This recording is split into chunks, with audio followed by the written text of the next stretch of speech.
पालघरला नवे उपप्रादेशिक परिवहन कार्यालय मंजूर.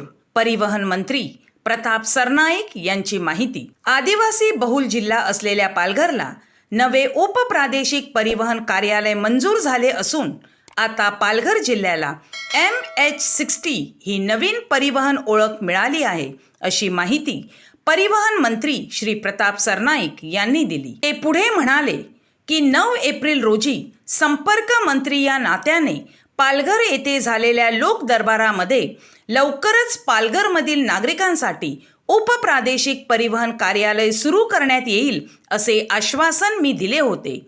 त्याची पूर्तता या निमित्ताने होत असून पालघर जिल्ह्यातील सर्वसामान्य जनतेला यापुढे परिवहन विषयक कामासाठी वसई विरारला जाण्याची आवश्यकता भासणार नाही. साहजिकच त्यांचा वेळ, श्रम आणि पैशाची बचत होणार आहे.